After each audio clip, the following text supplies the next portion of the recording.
Now, prior to Zeron's victory, we repeatedly reported on and dissected just how histrionic and unhinged the reaction to Zeron was, largely driven by his criticism of Israel. And now that he has actually won, that hysteria has transformed into something there may not even be English words yet invented to adequately describe. Here's the always histrionic Jonathan Greenblatt of the ADL. And of course, as the head of the ADL, and this is true not just of groups that purport to speak for Jews, it's true for activist groups that purport to speak to every minority group. They have a strong interest in only one thing: convincing the members that they purport to represent that they are in extreme danger, that they face all sorts of threats from every direction. And that's why the organization that purports to defend them is in more need than is more needed than ever. You have to send your money to them. You have to make sure that they're strong and vigilant, because the threats to the people they purport to represent has never been larger. That's true for every one of these activist groups. People represent black people or Latinos or gay people or trans people or immigrants, whatever it is. That always is the incentive structure that can never say, yeah, things are headed in a positive direction, because that erodes the importance and necessity for their group. Victimhood groups like this always have to maximize victimhood. Nobody does that more eagerly than Jonathan Greenblatt, who somehow has what should be the very hard job of depicting American Jews, of all people, as the singularly most marginalized people in the United States. And here he was on MSNBC and reacting to Zeron's victory, doing exactly that. And I will tell you, I've gotten so many calls from Jewish New Yorkers who are alarmed. Their kid was harassed in college. Their child was bullied in K through 12. Their synagogues vandalized. So here's what ADL is doing right now. If you are a Jewish New Yorker, we have your back, and we will hold Mamdani, Mayor-elect Mamdani, accountable. Here is the official release today of the ADL, which is, even for them, kind of remarkable, and just in terms of just how cynical it is and self-victimizing it is, how neurotic it is. ADL launches an initiative to track and monitor the Mamdani administration policies and appointment in order to protect Jewish New Yorkers. Again, a third of Jewish New Yorkers who voted for Mamdani. Quote, today the ADL announced the launch of a comprehensive initiative to track and monitor policies and personnel appointments of the incoming Mamdani administration and protect Jewish residents across the 5 boroughs during a period of unprecedented anti-Semitism in New York City.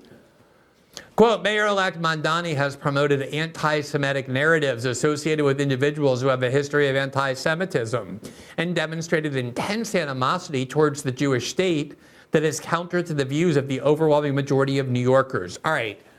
Note the conflation immediately there, because he says Mayor-elect Mamdani has promoted anti-Semitic narratives. So I'm thinking to myself, which anti-Semitic narratives are those? I've never heard Zeron Mamdani promote narratives that I would regard as even remotely anti-Semitic. Presumably that's true of the huge number of Jewish volunteers and campaign staffers who are surrounding him and work to make him mayor, nor to the hundreds of thousands of Jewish voters who actually just went and voted for him. So I'm thinking to myself, what does the ADL mean specifically? There aren't really any specifics here. What anti-Semitic narratives has Zeron Mamdani promoted? And then we get to what it actually means. When it says, and demonstrated animosity toward the Jewish state. Of course, that's what the anti-Semitism is about. One of the ways that you know that you're being manipulated and deceived through language and propaganda is when Israel was referred to as, quote, the Jewish state. Israel is a foreign government. This is designed, this description, the Jewish state, to equate criticism of Israel with criticism of the Jews.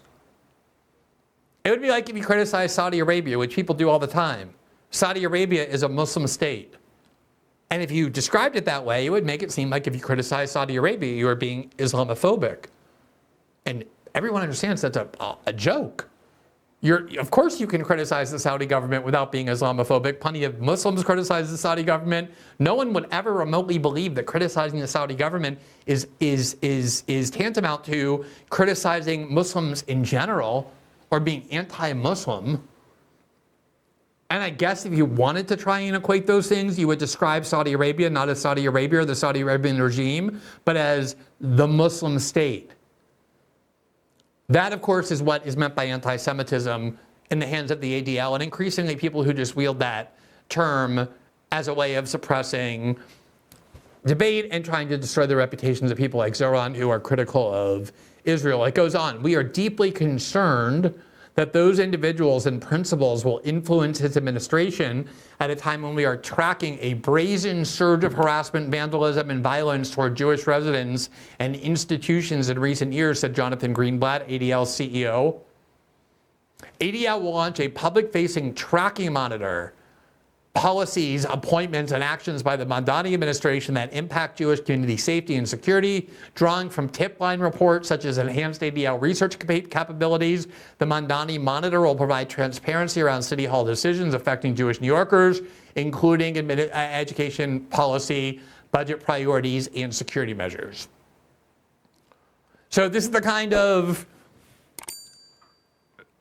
exactly the kind of narrative about racism, about shutting down debate with these kinds of accusations that American conservatives have said forever they hate when the left does.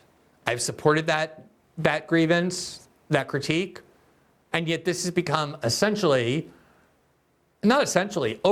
the primary tactic for dealing with what has become this extreme fear pervading a lot of different political factions, both in conservative and liberal, Republican and Democratic Party politics when it comes to people who critique Israel. Their only chance is to equate it with accusations of racism and anti-Semitism. And just like the attempt by liberals to do so, capitalizing on things like Me Too and Black Lives Matter, which gave them this sense that they were really winning the culture war in a way that made them capable of doing anything, going as far as they want with no backlash, only to then discover that if you go around calling everybody these names, at some point, not only does it lose its meaning, you create a backlash against people who are wielding this tactic. The same exact thing is happening the more they just lash out with these anti-Semitism accusations, when what they really mean is somebody is critical of the Israeli government, the more and more this support unravels, the more the panic intensifies, and it becomes this infinite cycle, this loop that they can't escape.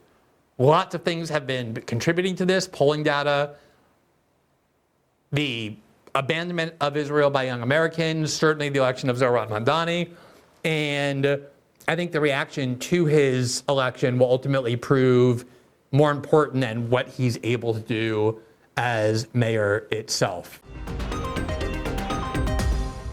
Thanks for watching this clip from System Update, our live show that airs every Monday through Friday at 7 p.m. Eastern, exclusively on Rumble. You can catch the full nightly shows live or view the backlog of episodes for free on our Rumble page.